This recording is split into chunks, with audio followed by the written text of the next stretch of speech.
4월 16일입니다. 오늘은 파월 이야기부터 시작하도록 하겠습니다. 오늘 파월에 대담이 있었지 않습니까? 오늘은 매가 되어서 나타났습니다. 자, 이 소식 먼저 알려드리고 좀 여기에 대한 해석을 해드리도록 하겠습니다. 자, 파월이 인플레이션이 예상보다 강력해서 금리 인하를 서두르지 않겠다는 뜻을 시사했습니다. 최근 석 달간의 CPI가 예상을 뛰어넘으면서 매파적으로 입장을 선회한 건데요.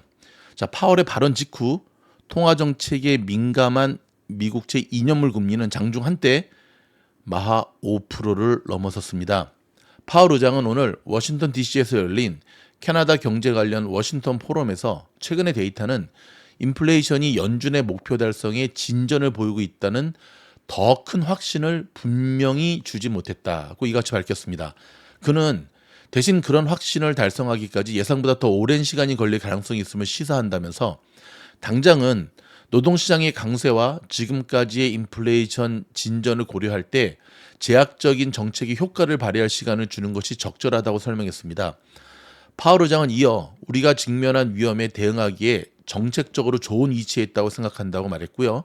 다만 경제가 급격히 둔화될 경우에는 금리를 내릴 준비가 돼 있다고 덧붙였습니다.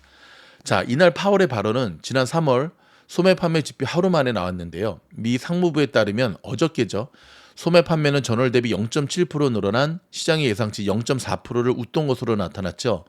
이에 앞서 발표된 미국의 CPI 역시 3월까지 석 달 연속 전망치를 웃돌았고요. 3월 근원 CPI 상승률은 전년 대비 3.8% 올라 시장의 전망치 3.7%를 웃돌았습니다.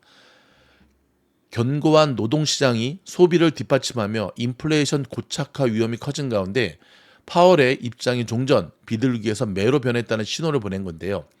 연준은 지난 3월 연방공개시장위원회, 당시만 해도 연내 3회 금리 인하 전망을 유지했었고요. 하지만 이날 발언은 기존 3회 인하 입장에서 물러선 것으로 분석이 됩니다. 물러선 것이 아니라 그냥 철수죠. 자, 이에 대해서 시장의 반응들이 좀 쏟아지고 있는데요. 연준의 자신감이 흔들렸다. 파월은 시장이 이미 경제 지표를 기반으로 가격을 책정하고 있다는 것을 확인하고 강조했다. 자, 미국의 국채 금리는 상승했습니다. 통화 정책에 민감한 2년물 금리는 파월 의장의 발언 직후 좀 전에 말씀드린 대로 5% 선을 돌파했다가 지금은 전일 대비 약 4bp 오른 4.97선을 기록 중에 있고요. 글로벌 채권 금리 벤치마크인 10년물 금리 또한 5bp 뛴 4.67선에서 움직이고 있습니다. 시장의 금리 인하 전망 시점 역시 후퇴하고 있는데요. 자, 월스트리트저널에 따르면 월가는 오는 6월 금리 인하 전망을 대부분 철회했고 이제 6월 금리 인하는 없습니다. 올해 금리 인하 횟수가 최소 2회에 그칠 것으로 예상했는데 이게 1회로 지금 줄고 있고요. 시카고 상품거래소 패드워치에 따르면 이날 연방기금금리 선물시장은 연준의 7월 FOMC에서 금리를 0.25포인트 이상 인하할 가능성을 44%가량 반영 중이라고 합니다. 하루 전 49%대, 일주일 전 74%대에서 급락한 건데요. 자, 시장에서는 미국의 경제가 계속 성장하는 노랜딩 시나리오를 거론하며 연준이 금리를 다시 인상할 수 있는 전망까지 확산하고 있습니다. 자, 어저께죠. UBS가 강력한 성장과 끈질긴 인플레이션으로 연준이 금리 인상에 나설 확률이 커졌다고 봤는데요. 기본 시나리오상으로는 2회 금리 인하를 예상했지만 인플레이션이 중앙은행 목표치인 2%까지 내리지 않으면 연준이 금리 인상으로 방향을 전환할 것이라는 관측이었습니다. 자, UBS 전략가는 경기 확장세가 회복 탄력성을 유지하고 인플레이션이 2.5% 이상에서 머문다면 연준이 내년 초 금리 인상을 재개할 실질적인 위험이 있을 것이라며 내년 중반까지 금리가 6.5%까지 오를 수 있다고 예상했었습니다. 자, 모하메드 엘리언츠 그룹의 고문도 금리 인상 가능성을 거론했는데요. 그는 연준이 금리를 올릴 위험은 낮지만 가능성이 제로는 아니다면서 인플레이션이 매우 많이 악화될 경우 금리를 올릴 수 있다. 이는 지역 은행 위기와 시장의 모든 종류의 충격을 줄 것이라고 전망했습니다. 자, 오늘도 역시 저희 영상 중간에는 테슬라의 차트 분석이 이어집니다. 끝까지 들어주시기 바라고요. 지금 보고 계시는 화면이 지금 장이 끝난 30분 후에 애프터마켓에서 진행 중에 있는 테슬라의 모습이었습니다. 오늘 테슬라 움직임 정말 할 말이 참 많습니다.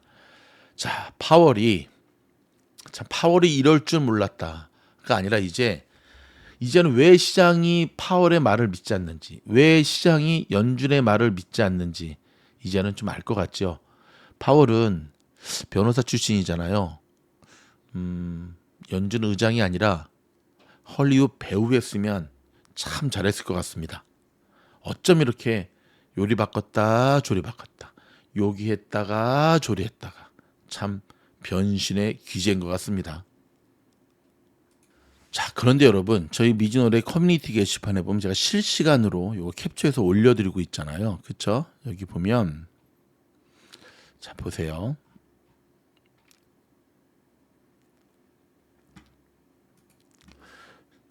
제가 이제 시작하기 이제 2시간, 파월의 인터뷰가 진행되는 동안 상황을 봤더니 지금 꼬리가 무슨 오뎅 꼬치 같죠? 지금 꼬리 자체가 밑에 꼬리, 윗꼬리. 그래서 제가 이렇게 썼습니다. 시장이 윗꼬리, 아랫꼬리가 달리면서 심하게 요동친다. 이것은 단지 우연의 일치일까? 천연가스가 큰 폭으로 상승하고 있다. 곳곳이 지뢰밭이다. 단지 Q&A일 것으로 예상을 깨고 2주 후에 FOMC에서 파월이 무슨 말을 할지 미리 다 오픈하는 것 같습니다. 네, 여러분, 이거 오픈 영상, 오픈 게시판 글로 올려드리니까 꼭 잊지 말고 보시고 좋아요 방 누르시고 혼절매 쓰시고. 자, 이게 자 보세요. 윗꼬리 아랫꼬리가 심하게 요동치는 것이 단지 우연의 일치가 아니라는 것을 파월이 탁 인터뷰 끝나자마자 쳐오르기 시작합니다. 그래서 우와, 아니 파월이 매가 됐는데 왜 오르지 하는 순간 팍 내리기 시작합니다. 뭐야 이거. 그러다가 난리부르스를 칩니다. 그러다가 끝나버렸습니다. 근데 하나 더 보면 테슬라도 오늘 장난 아니었습니다. 부르륵 두루룩 부르륵 두루룩. 제가 이렇게 썼죠. 테슬라가 미쳤다. 기법이고 나발이고 그냥 지켜보는 게 상책이다. 와, 저도 오늘 연승 깨질 뻔했습니다. 응? 이 시장이 난리부르스 때문에 보통 이렇게 움직이지 않거든요. 뭐 초반에 이렇게 아까 파월의 인터뷰가 끝나자면 날아오르는 걸 볼 때는 스키주를 봤거든요. 왜냐하면은 파월이 이제 어떻게 나올지 한쪽 포지션 잡다가 갑자기 매가 되니까. 근데 스키즈가 아니었어요. 스키즈가 났다면 이런 식으로 또 바로 밀어버리지 못하거든요. 뭐 시장이 진짜 술 취한 것 같습니다. 술 취한 거. 난이도가 굉장히 어렵습니다, 여러분. 이럴 때는 무리하지 마시고 지키는 투자로 가셔야 된다는 것 명심하시기 바랍니다. 자, 그 다음에 뉴욕 연방준비은행은 인플레이션 죄송합니다. 제 녹음이 되고 있는지 몰랐어요. 일시정지인 줄 알았는데. 계속 이어지겠습니다. 뉴욕 연준이 인플레이션 불확실성 중간값이 여전히 높은 수준을 유지하고 있다고 밝혔는데요. 자, 현지 시각 오늘 뉴욕 연은은 기대 인플레이션 중간값이 팬데믹 이전 범위로 돌아갔다면서 이같이 언급을 했고요. 소비자들은 여전히 4%를 웃도는 인플레이션의 가능성이 높다고 예상하고 분석을 했습니다. 그러니까 지금 분위기 자체가 자, 이런 가운데 국제 유가 소식 하나 전해드리겠습니다. 이란의 이스라엘 공격으로 인해 중동 지역 확전 우려가 높아졌으나 국제 유가는 오히려 하락했죠. 그렇죠? 자, 애널들은 이달 초 이스라엘이 시리아 주재 영사관을 공격하면서 유가가 이미 리스크 프리미엄을 반영하기 시작했으며 이스라엘이 이란의 즉각적인 대응을 자제하면서 투자자들이 관망세를 취하고 있다고 진단을 했습니다. 눈치 보고 있는 거죠, 지금. 자, 이스라엘 전쟁 내각은 어찌됐든 공격 대응 수위를 놓고 의견이 엇갈리지만 전면전을 일으키지 않았지만 보복은 하겠다라고 결정을 했지 않습니까? 자, 지금 유가의 움직임을 보면 중동 판세가 어떻게 움직이는지 가늠해 볼 수 있습니다, 여러분. 유가 시장 주목해서 보셔야 됩니다. 자, 테슬라 소식 좀 전해드릴까요? 지금 테슬라가 테슬라 소식이 아니라 테슬라를 중심으로 한 자동차 업계 소식을 전해드릴게요. 테슬라가 10% 감원을 해버렸잖아요. 근데 여러분 이게 지금 심상치가 않습니다. 다른 업계까지. 일단 좀 기사 좀 들여다보겠습니다. 전기차 수요 둔화 소식이 이어지는 가운데 상황을 상징적으로 드러낸 소식이 전해졌는데요. 시장에서 선두주자인 테슬라가 전 세계 직원을 10%가량 감원하기로 했죠. 반면 하이브리드 차는 높은 인기를 누리고 있는데요. 자, 여기에 강자는 도요다죠. 올해만 주가가 40%가량 뛰었는데요. 자, 로이터 통신과 파이낸셜 타임스에 따르면 테슬라가 일론 머스크는 자, 10%를 줄인다는 어려운 결정을 내렸다. 네, 혹자. 자, 여기서 여러분들 가운데 이런 질문을 하실 수 있잖아요. 아니, 팀장님, 보통 인원을 줄이면 인건비를 줄이니까 인원을 줄였다는 기사가 나오면 주가는 오르던데 어저께 테슬라는 왜 그렇게 내린 겁니까? 뭐 오늘도 내렸죠. 거기에 대해서 제가 한번 곰곰이 생각을 해봤어요. 진짜. 그랬더니 답을 하나 발견했습니다. 뭐냐면 왜 인원을 줄이냐는 거죠. 왜 인원을 줄이냐는 거죠. 어떠한 이유에서 감원을 한다는 건가요, 지금? 자료를 찾아봤더니 어저께 일론 머스크가 인원을 줄인다는 건 결국은 중국과의 전기차, 중국의 싸구려 전기차와의 경쟁에서 백기투항했다라는 기사들이 나오더라고요. 테슬라는 성장주입니다, 여러분. 성장하는 기업에서 인원을 줄인다라고 하는 거는 성장성에 치명적인 문제가 생겼다는 거죠. 더구나 어저께 이제 이건 제 영상 오늘 올라갈 영상에서 다룰 건데 핵심 인력 수장이 사표를 쓰게 되죠. 어저께. 근데 그 사람이 차지하는 위치가 뭐였는지 아세요? 맞습니다. 반값 테슬라 제작의 총괄 디렉터였습니다. 문득 어제 그 기사를 보면서 테슬라가 반값 테슬라 포기했다라고 했던 그게 사실이었네. 그쵸? 로이터 통신이었나요? 애플 뮤직의 보관함에서 그처를 찾을 수 없습니다. 그게 사실이었던 거예요, 여러분. 언론은 지나간 거에 대해서는 별로 관심을 안 갖고 막 다루니까 지금 살짝 넘어갔지만 그게 사실이었던 거예요. 자, 좀 더 들여다볼게요. 자, 일론 머스크가 10% 인원을 감축하게 된 배경에는 판매 둔화가 영향을 미친 것으로 보이는데요. 테슬라의 올해 1분기 전기차 인도량은 38만 6,810대로 전년 대비 8.5% 감소하면서 시장의 전망치를 하회했습니다. 자, 파이낸셜 타임스는 다른 자동차 제조업체와 달리 테슬라가 전기차에만 집중하고 있기 때문에 경기 둔화에 특히 노출되어 있다고 지적을 했습니다. 테슬라는 감원 소식에 자, 어제만 5.59% 추락했고요. 오늘도 또 빠졌죠. 올해 추가 하락폭이 거의 40%에 달합니다.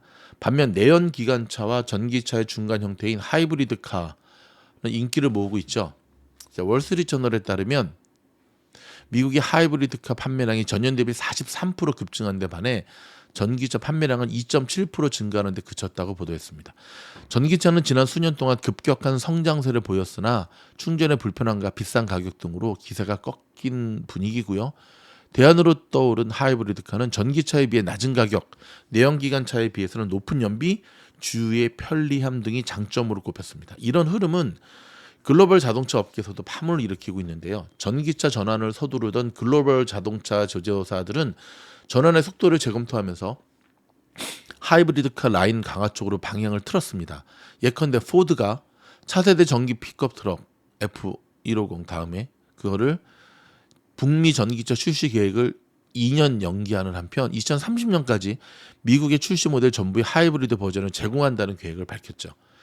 전기차보다 하이브리드카에 집중하던 도요다는 최대 수혜주로 떠올랐습니다. 도요다는 과거 전기차 올인을 경계하며 하이브리드카 개발과 생산에 주력해 왔는데요. 그 결과 지난해 4년 연속 세계 신차 판매량 1위를 지켰고 올해에도 수요가 증가할 것을 예상해 생산량을 2년 연속 사상 최대로 늘린다는 계획입니다. 도요다는 중장기적 안목을 재평가받으면서 올해 들어서만 주가가 40% 정도 올랐고요. 한편 테슬라의 뒤를 이어 전기차에만 집중한 기업들은 울상입니다. 우후죽순 생겨났던 전기차 신생 기업들은 벼랑 끝에 몰렸는데요. 전기 픽업 트럭의 스타트업인 로지타운 모터스, 라이드죠. 지난해 파산했죠. 피스커도 지난달 상폐됐죠. 니콜라 주가가 0.65달러입니다. 루시드 올해 들어 42% 추락, 리비안도 위태합니다. 여러분 오늘 올라가는 테슬라 특별 영상 꼭 주목해 주시기 바랍니다. 자, 오늘 프리장에서도 뱅크 오브 아메리카 모건 스탠리 실적 발표가 있었죠. 자, 일단 은행주들, 증권주들 실적 발표가 거의 다 끝나가는 분위기인데요. 일단 이번은 되게 준수한 성적을 내놓고 있습니다. 요 소식 좀 들어가 보겠습니다. 자, 뱅크 오브 아메리카 1분기 매출액이 259억 8천만 달러를 기록하며 월가 예상치를 상회했고요. 강력한 투자은행과 트레이딩 매출이 전체 실적 호조로 이어졌고요. IB 매출은 1년 전 같은 기간보다 35% 늘어난 15억 7천만 달러를 기록했습니다. 트레이딩 매출도 기대 이상이었는데요. 채권 트레이딩 매출은 33억 1천만 달러로 1년 전보다는 3.6% 줄었으나 월가 예상은 웃돌았습니다. 모건 스탠리도 준수한 성적표를 받았죠. 1분기 매출은 151억 달러, 순이익은 34억 달러를 기록하며 예상치를 웃돌았습니다. 월가의 대형 은행들의 어닝 서프라이즈가 이어지면서 자, 오늘 다우 굉장히 좋은 모습을 보였는데 근데 오늘 뱅크 오브 아메리카보다는 모건 스탠리가 훨씬 더 잘 갔습니다. 트럼프 소식 좀 전해드리겠습니다. 일단 트럼프 주식 DJT 바닥을 모르고 추락하고 있습니다. 생방송 TV 스트리밍 플랫폼을 출시한다고 발표한 오늘 오히려 주가는 다시 14% 폭락했는데요. 어제 18%, 오늘 14%. 진짜 숏을 못 치는 게 한입니다. 네. 수수료가 너무 비싸요. 32% 빠졌습니다. 이틀 만에. 자, 트럼프 미디어에 초기에 투자했던 기관 투자가들이 이제 발을 빼고 있다는 분석이 나오는 가운데 트럼프 전 대통령이 열성 지지자들의 주식 매수가 주가의 폭락을 막지 못하고 있습니다. 제 주변에도 트럼피들 몇 명 있어서 저한테 트럼프 이 DJT 사라, 이거 사라. 제가 한마디 했습니다. 네 말 듣고 샀으면 어떡할 뻔하고. 아무튼 정말 친구 따라서 뭐 사면 절대 안 되죠. 자, 트럼프 미디어는 이날 보도 자료를 통해 TV 스트리밍 플랫폼 출시를 선언했습니다. 이러면 날아가야 되거든요. 근데 안 날아가. 자, 트럼프 미디어는 새로운 생방송 TV 이 얘기를 내가 왜 해주고 있지? 자, 이거 말고 자, 오늘부터 계속해서 트럼프가 지금 형사재판 받고 있잖아요. 뭐 배심원들을 협박하고 난리 났습니다. 뭐 혼자 꿍시렁 거리는데 내가 가만히 있지 않겠어. 반드시 기억하겠어. 내가 응징하겠어. 막 전직 대통령인 나를 이렇게 기소한 것은 미국에 대한 도전이야. 막 그런데 트럼프가 아직 자기가 대통령으로 착각하고 있는 것 같습니다. 대야지 대통령이죠. 그렇죠? 요즘 전 세계 대통령들이 현실 인식 능력이 무지무지 떨어집니다. 대한민국 포함해서. 사과를 못한다는 건 두 가지죠. 지가 뭘 잘못했는지를 정말 인지를 못한다거나 아니면 사과할 용기가 없거나 사과를 하면 무너진다고 생각을 하는 거죠. 불쌍한 일이 아닐 수 없습니다. 자, 테슬라 이야기 다시 한번 해드리겠습니다. 1년 만에 장중 시총 5천억 달러가 붕괴된 날이었습니다. 오늘 참. 자, 테슬라는 전날보다 3.60% 하락하며 시총 4,959달러를 기록했는데요. 테슬라 시총이 5천억 달러 밑으로 떨어진 건 지난해 4월 26일 이후 약 1년 만입니다. 올해 초 머스크는 올해 판매 성장률이 지난해에 못 미칠 것이라는 전망을 내놓으면서 테슬라 주가가 연초 대비 현재 40% 가까이 빠졌습니다. 전날 미국의 경제 매체인 CNBC가 테슬라의 인력 감축을 보도하면서 머스크의 우려는 현실이 됐고요. 보도에 따르면 테슬라는 전기차 판매 부진으로 전 세계 직원의 약 10%인 14,000명을 해고하기로 결정했습니다.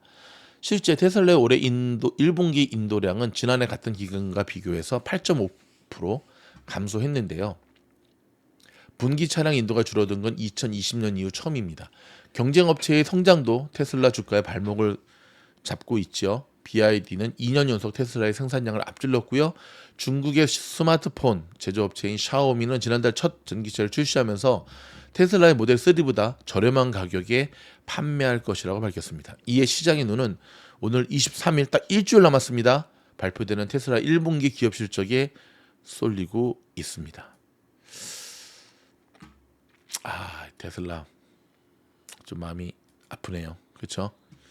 이렇게까지 못 버틸 줄은 좀 생각을 못했는데 좀 심한 것 같습니다. 자, IMF가 미국의 폭발적인 성장, 과잉 재정 지출의 덕분이다. 인플레이션 재점화 우려다. 이 말을 좀 풀었으면은요. 미주노에서 계속해서 강조했던 대로 지금 돈을 너무 많이 풀었기 때문에 인플레이션 못 잡을 거고, 그것 때문에 긍정적인 거는 성장이 계속해서 폭발적으로 일어나고 있는 거다. 하지만 유엔은 올해 세계 성장률을 2.6%로 전망했습니다. 지난해 무역은 1% 감소한 수치를 내놓았습니다. 자, AMD가 AI 지원 PC용 최신 라이젠 프로 8040 시리즈를 출시했습니다. 출시는 좋은데 요즘 AMD 주가가 영 힘을 못 쓰죠. 그렇죠? 자, 구글도 AI 기술 개발에 1천억 달러 이상을 지출한다는 소식입니다. 뭔가 기업들이 AI만이 지금 유일한 희망이잖아요. 그래서 올인하고 있는데 생각보다 이게 지금 AI가 만약에 무너지면 어떤 일이 벌어질까요? 좀 불안하죠. 자, 자넷 옐런이 칼을 빼들었습니다. 중국산 전기차, 태양광 패널 등에 301조의 관세를 부과하겠다. 이거를 검토하고 있다라고 밝혔습니다. 자, 마이크로소프트가 아랍에미레이트 AI 기업 G42에 2조 원을 투자한다는 소식입니다. 지금 테슬라가 인원을 감원한다라는 것 때문에 굉장히 주가가 흐르고 있지 않습니까? 근데 여러분, 그거 테슬라 인원 감축에 대한 거 저희가 작년부터 뉴스를 통해서 알려드렸던 거 아시죠? 미국 현지에서 테슬라에 다니고 있는 제 주변의 가족들도 보면 계속해서 테슬라에서 계속 그 조사를 했잖아요. 어떤 조사를 하냐면 그 부서에서 좀 줄일 수 있는 인원이 몇 명이 되느냐, 포지션을 어떻게 변경하면 좋겠느냐, 꼭 이 부서가 필요해, 뭐 이런 식의 얘기들이 작년부터 계속 나왔었던 거거든요. 그러니까 어느 날 갑자기 일론 머스크가 어디 줄일까, 이게 아니에요. 굉장히 치밀하고 전략적으로 이렇게 왔다는 거죠. 자, 미주놀 영상 저희 채널 구독하시면 미국 현지에서 이렇게 신속하게 여러분에게 사실을 전달해 드리도록 하겠습니다.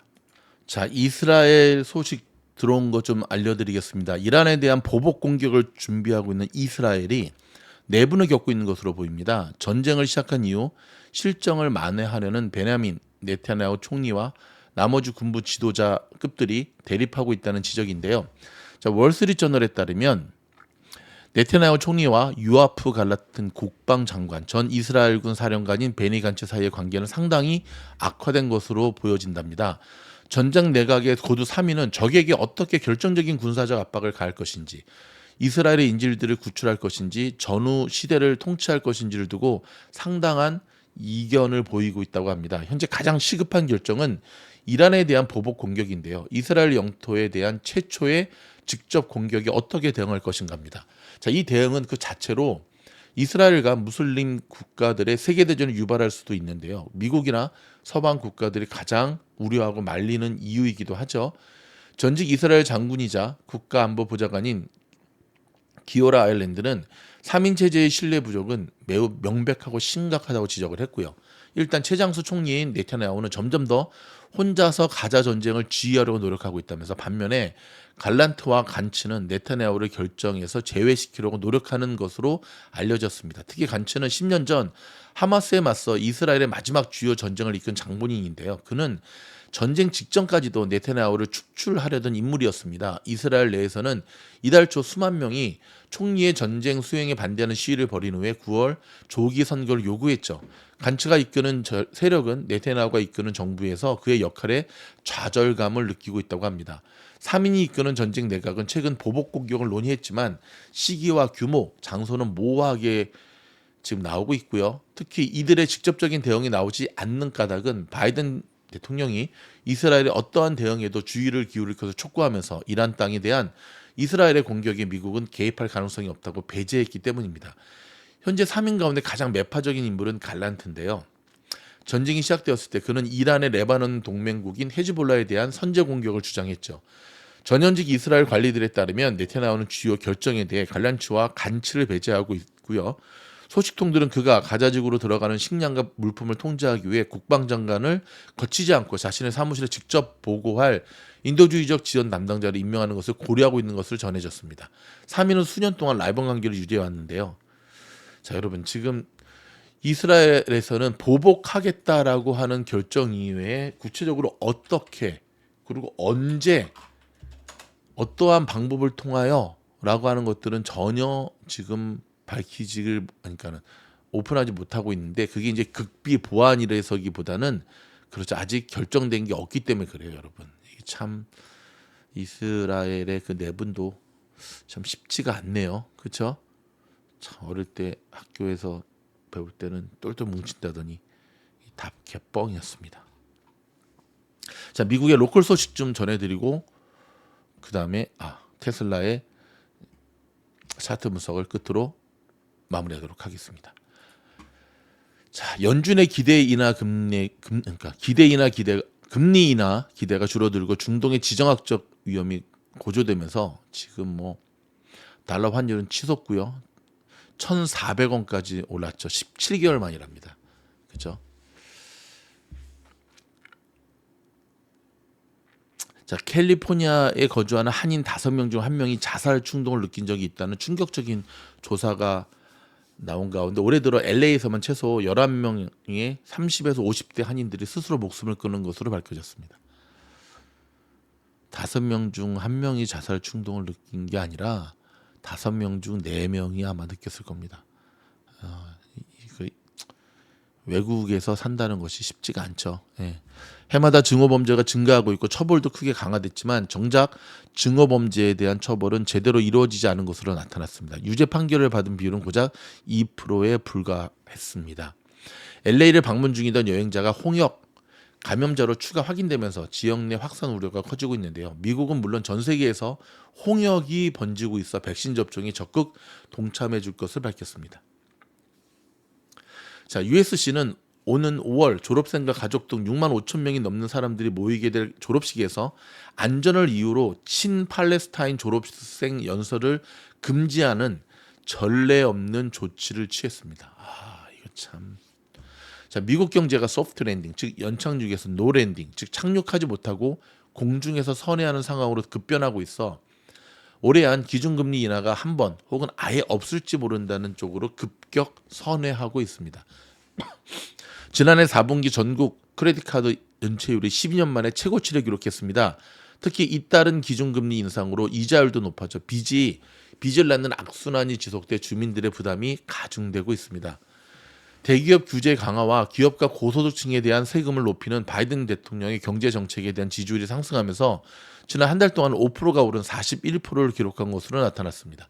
한편 트럼프 측은 재선될 경우 달러를 평가절하해 수출을 촉진시키는 방안을 검토 중인 것으로 밝혔는데요. 달러 약세가 국제 시장에서 미국의 수출 가격을 낮추고 무역 적자를 감소시킬 것이라는 계산입니다. 전 세계를 강타했던 엘니뇨가 사그라들고 저수온 현상이 5개월 이상 지속되는 라니나가 시작될 것이라는 전망이 나오면서 지구촌의 뜨거운 열기를 식힐 것이라는 기대가 나오고 있습니다. 자, 조금 전에 끝난 우리 황선홍호가 이끄는 축구 대표팀 1대0으로 아랍에미레이트를 이겼다는 기분 좋은 소식입니다. 자, 테슬라 지금 차트 분석해드리도록 하겠습니다. 보시면 어제 계속 빠졌잖아요. 그렇죠? 그러면 이 애프터 장이 요까지였거든요. 요까지 딱 이게 어저께 애프터 장이고요. 오늘 프리장인데, 자, 서부 시간으로 1시부터 시작이 되죠. 시작하자마자 자, 여기 녹색이 추세선 계속 흘러내렸어요. 계속. 그래서 5시에 뭐 지지직 해도 또 흘러내리다가 이렇게. 그런데 자, 153불이 우리에게 지지선이라는 걸 가르쳐 줬거든요. 딱 153불 찍자마자 저가 매수세가 들어오기 시작했습니다. 반등. 그렇죠? 그래서 좀 쫙 말아 올렸는데 그러다가 여기서부터 한동안 횡보를 했습니다. 뭐 할 때까지? 파월이 나올 때까지. 근데 파월이 나오고 대담이 진행되는 동안 갑자기 엄청난 매도가 나타나기 시작해서 팍팍팍, 이 엄청난 단 2틱 만에, 와, 2분 만에. 그러더니 파월이 연설이 끝나자마자 쳐 올리더라고요. 그래서 이야, 이 테슬라 가나보다 했는데 그 생각을 하자마자 다시 쫙, 한마디로 롤러코스터. 거래량은 에버리지 볼륨에 못 미쳤고요. 굉장히 여기 지금 애프터에서도 보면 윗꼬리가 계속 달린다는 건 뭐죠? 변동성이 극대화되면서, 그렇죠. 한마디로 전쟁이란 얘기거든요. 자, 미즈노 가족 여러분, 일단은 이 이스라엘 이란의 전쟁 이슈가 완전히 사라질 때까지는 최대한 매매를 자제하면서 미즈노 방송 들으시면서 그동안 좀 정비하시고, 어떤 정비? 그동안 나의 주식 투자에 문제가 뭔지, 보완해야 될 점은 무엇인지, 그러는 가운데 이 상황을 좀 더 지켜보는 게 좋을 듯합니다. 주식 고수들은 딱 장을 보면서 이게 내가 상대할 장인지 아닌지를 알아챈다고 합니다. 여러분, 이것만 할 수 있다면 저와 여러분도 한 단계 더 성장할 수가 있습니다. 고맙습니다.